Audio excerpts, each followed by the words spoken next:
He's the head coach of the Indiana Pacers. He's Frank Vogel, up early with us. Coach, welcome to the program. What time did you get to bed last night? Oh, it's probably about 1:30. And did you got back to the hotel room? Did you look at any of the game film? No, I didn't watch it last night. No, got up this morning and watched it. Why wouldn't you watch last night after the game? Well, it's a long day. It's very late. I watched a couple of the plays that were costly towards the end there, but I didn't watch the whole game tape. Now, how do you start your day looking back on Game 1 to get ready for Game 2? Well, end of game situations are just part of the process of going from Game 1 to Game 2. Obviously you look at those and weigh your adjustments that you have to make, but there's a thousand little wrinkles that happen throughout the course of the game that you got to make adjustments for, and I'm concentrating on the big picture. If I gave you a mulligan, what would you do differently last night?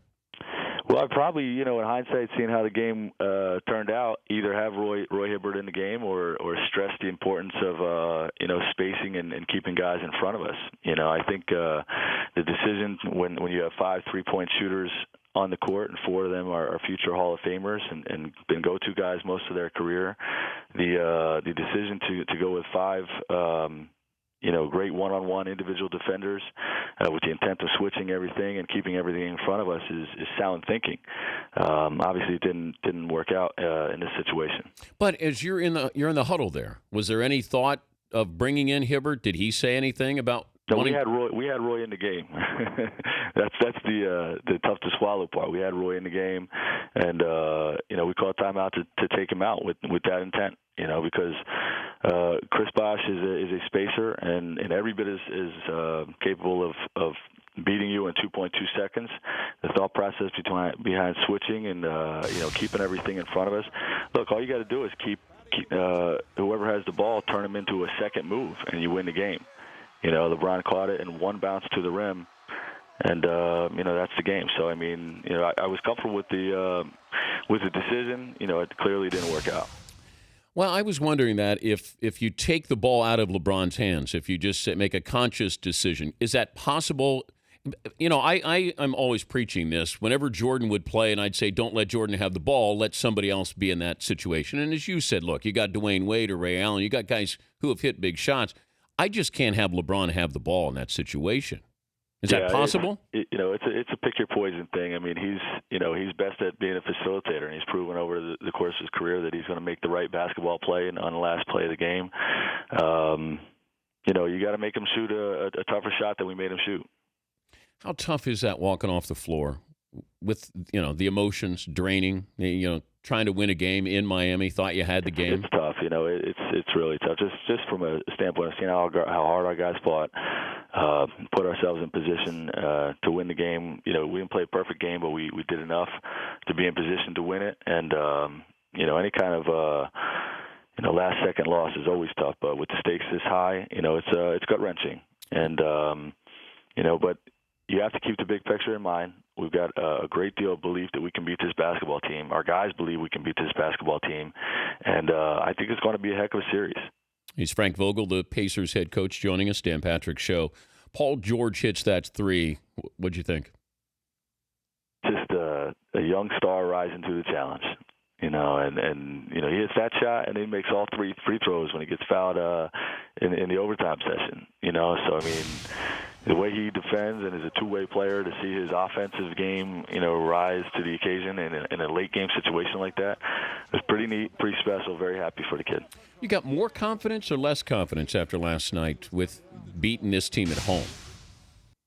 I would say it's about the same. I think we came into this series very confident that we can beat him.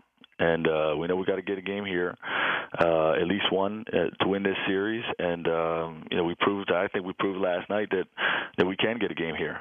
And we're going to have to play that as good as we played last night, but probably better. But our belief has been strong throughout. You go back to the media twisting your words. That seems like a long, long time ago. Did you talk to LeBron at all before the game about that? No, I did not. But when you look, how did that happen? You got your daughters with you. I'm thinking if you're going to have this declarative statement, Frank, you're not going to have your daughters there as sort of your bodyguards. Right. Yeah, the last thing on my mind is trying to be dismissive of the champs. We're just elated that we just beat the Knicks, and I just try to make sure my team understands that we're not we're not the next team up for anybody. We're trying to win a championship, and yeah, we're going against the champs, but they're the next team we have to beat. Finish the sentence. We will go to the NBA Finals if we keep our turnovers down. If we keep our turnovers down, and we come up with we got to come up with a solution to their small offense lineup at the end of games. When they have Boston to 5 and 3-point shooters everywhere else, that's the biggest factor in Miami's historic run is trying to handle that combination, that lineup, and burned us last night, and we got to figure it out. Have you figured it out in your mind? Yeah, I've got some plan Bs and plan Cs that we're gonna have to look at for sure. Game plan for today is what? Well, we got a lot of guys played very, very heavy minutes, so it'll likely just be a film session, walk through some things on the court, literally walk through some things on the court, and then the guys that didn't play big minutes get some shots up. Thanks for joining us, Frank. We appreciate it. No tough loss. Good luck in Game 2. Thanks, Dan. Frank Vogel, Pacers head coach. I'm not sure what you do game plan-wise.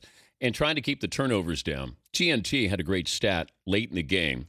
Pacers have 19 or more turnovers. They're 0-3 in the playoffs. Make that now 0-4. And as Frank just said, all about turnovers here.